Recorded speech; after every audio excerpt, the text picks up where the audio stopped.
السلام علیکم ورحمۃ اللہ وبرکاتہ۔ امید ہے کہ اللہ کے فضل و کرم سے آپ سب خیر و عافیت سے ہوں گے۔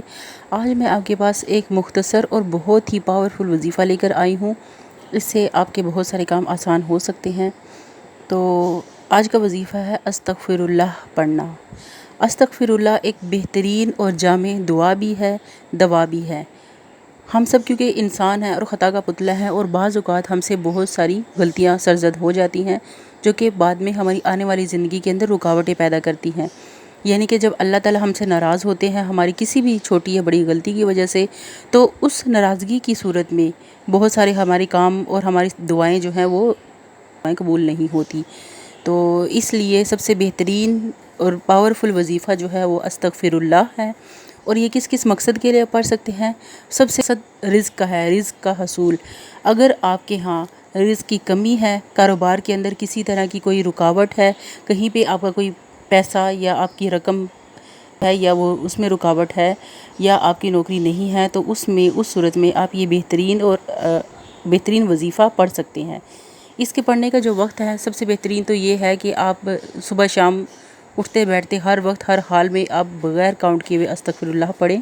اور اس کے علاوہ اگر آپ باقاعدہ سے اس کو ایک وظیفے کی طرح پڑھنا چاہتے ہیں تو ہر فرض نماز کے بعد کر لیجئے، یا آپ تمام اپنی نماز مکمل ہونے کے بعد استغفر اللہ کی تسبیح کم از کم 100 دفعہ ضرور کیجئے، اور امیجن کر کے کیجئے جس مقصد کے لیے آپ کر رہے ہیں اس مقصد کو اپنی نیت میں رکھ کے کیجئے۔ اور یہ پڑھنے کے بعد پھر آپ اللہ تعالیٰ سے التجا کریں کہ یا اللہ ہماری جو یہ مشکل ہے، یہ رزق کی کمی جو ہے اس کو ختم کر دے، اور ہمارے رزق میں فراوانی پیدا فرما دے۔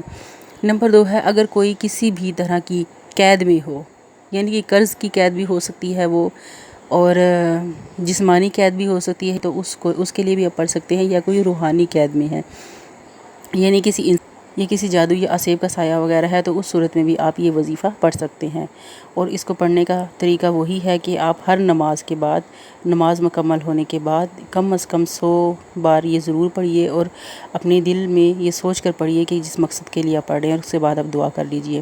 نمبر 3 ہے، کوئی کام حل نہیں ہو رہا ہو، کسی کام کے اندر کوئی رکاوٹ ہو، مثلاً اولاد کا نہ ہونا، شادی کا نہ ہونا، یا کسی بھی قسم کے تعلقات کے اندر کوئی مسئلہ ہو، تو اس میں بھی آپ پڑھ سکتے ہیں۔ نمبر 4 ہے، میاں بیوی کی ناچاکی کے اندر، ناراضگی کے اندر، اور باقی جو رشتے ہوتے ہیں ان کے اندر کوئی ناچاکی، ناراضگی ہو، یا گھریلو مسئلے مسائل ہو، اس کے اندر بھی آپ اٹھتے بیٹھتے ہر وقت بلا کاؤنٹ کیے ہوئے استغفر اللہ پڑھیے۔ تو آپ صلی اللہ علیہ وآلہ وسلم بھی ایک دن میں 70 سے زائد مرتبہ استغفار پڑھتے، یہ صحیح بخاری کی حدیث ہے۔